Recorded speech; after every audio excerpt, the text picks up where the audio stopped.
बिस्मिल्लाहिर्रहमानिर्रहीम अस्सलाम वालेकुम। I am engineer Hamza Ibrahim and you are watching our YouTube channel engineer. आज की इस वीडियो में हम लोग प्लेन बीम के बारे में जानेंगे कि प्लेन बीम क्या होता है और इसका पर्पस।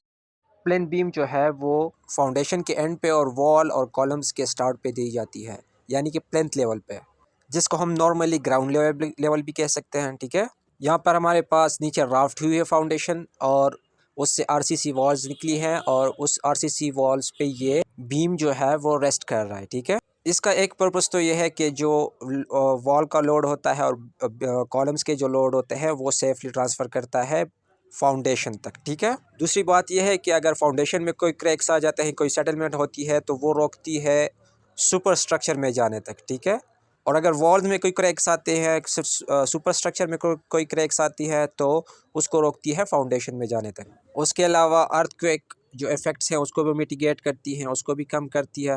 लाइक अगर कोई अर्थक्वेक आता है तो नीचे अगर फाउंडेशन में कोई सेटलमेंट होती है तो ये बीम उसको बचाता है सुपर स्ट्रक्चर को। ठीक है, और जो हमारे पास सुपर स्ट्रक्चर है उसको मेंटेन रखने में और उसको सेफ़ रखने में हमारे पास ये मदद देती है। ठीक है, यहाँ पे कुछ पॉइंट्स आप लोगों ने नोट करने हैं ताकि वो मिस्टेक्स आप लोगों से फील्ड में ना हो। ठीक है, सो यहाँ पे हमारे पास कॉलम का जो आउटर सरफेस है, ये सरफेस यहाँ से लेकर कॉलम के अंदर तक जितना भी ये स्टील प्रोवाइडेड है, इस लेंथ को हम डेवलपमेंट लेंथ कहते हैं। ठीक है, इस सारे लेंथ को हम डेवलपमेंट लेंथ कहते हैं। ये डेवलपमेंट लेंथ आप लोगों को जो डिज़ाइन है उसमें गिवन हो। इसके साथ आप लोगों ने इस बात का ख्याल रखना है कि जो एक्सटेंडेड बार्स है वो 90 डिग्रीज पे बेंड हुए हो। अगर वो बेंड नहीं हुए तो उसको बेंड करना है। ठीक है, क्योंकि अर्थक्वेक में ये स्टील और कंक्रीट का जो बॉन्ड है उसको स्ट्रॉन्ग रखने में हमारी मदद करती है। इस तरह आप लोग देख सकते हैं कि ऊपर जो है वो बेंड है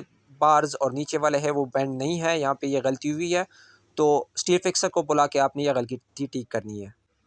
ये बेंड्स और डेवलपमेंट देने का मकसद यही होता है कि जब हमारे पास अर्थक्वेक हो तो ये स्टील और कंक्रीट के बीच में, स्टील का आपस में और कंक्रीट के साथ भी इसका बॉन्ड जो है वो स्ट्रॉन्ग हो, तो इसका इफ़ेक्ट जो है वो हमारे पास अर्थक्वेक का जो इफ़ेक्ट है वो हमारे पास कम से कम हो। ठीक है, अब लोग हम नंबर ऑफ़ बार्स के जानिब आते हैं। तो यहाँ पे जो ऊपर है वो कंप्रेशन ज़ोन है और नीचे जो है वो हमारे पास टेंशन ज़ोन है।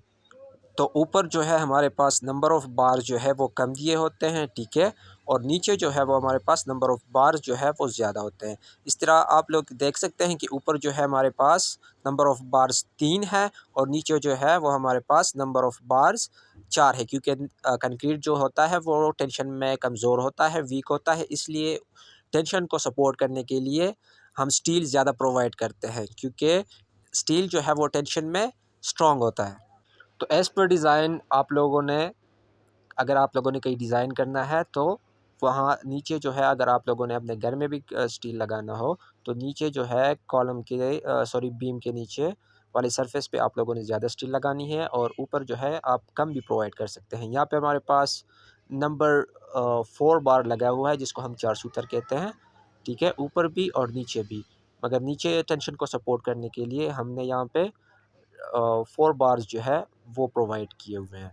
ठीक है, अच्छा, तो अब यहाँ पे स्टिरप्स जो है वो 6 इंचेस के डिस्टेंसेस पे दिए हुए हैं। ठीक है, पहला जो स्टिरप है वो आप लोगों ने कॉलम से 2 इंच के फासले पे देना है। ठीक है, क्योंकि यहाँ पे हमारे पास शेयर जो है वो ज़्यादा होती है। यहाँ पे हमारे पास प्लेंथ बीम है, इसलिए हमने डिस्टेंस जो है उसके बाद 6 इंच रखा हुआ है। ठीक है, मगर हमारे पास अगर ये ऊपर स्लैब में कोई बीम हो तो यहाँ पर सपोर्ट के पास हम लोगों ने जो स्टिरप्स है वो कम फासले में लगाना है, क्योंकि वहाँ पे हमारे पास सपोर्ट के पास जो है वो शेयर फेलियर के चांसेस ज़्यादा है और शेयर ज़्यादा होते हैं, इसलिए शेयर को काउंटर करने के लिए हम स्टिरप्स ज़्यादा लगाते हैं वहाँ पे।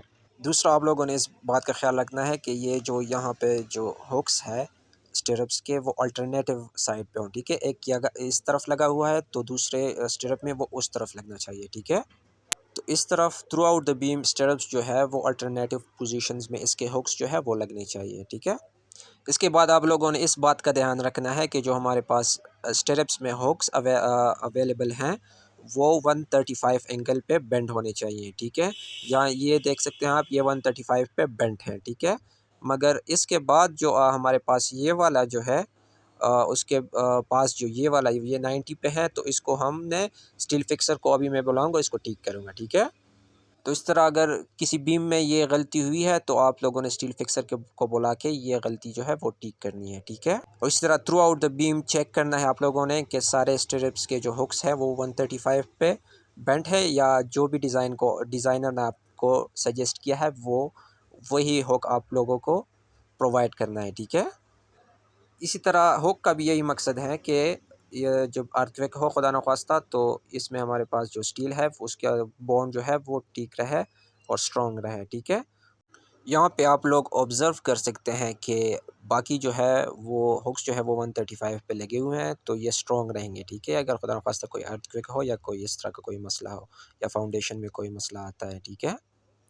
इसके बाद जो पॉइंट आता है वो है ओवरलैपिंग लेंथ। ओवरलैपिंग लेंथ आप लोगों ने वही प्रोवाइड करनी है जो आप लोगों को डिज़ाइनर ने डिज़ाइन में दिया हो, ठीक है। तो यहाँ पर हमारे पास ओवरलैपिंग लेंथ जो है वो 3 फीट है, ठीक है। वो हमारे पास 3 फीट है और हमने यहाँ पे आप देख सकते हैं प्रोवाइड किया हुआ है। सो आई होप आप लोगों ने इस वीडियो से कुछ ना कुछ सीखा होगा। So please subscribe our channel and support us.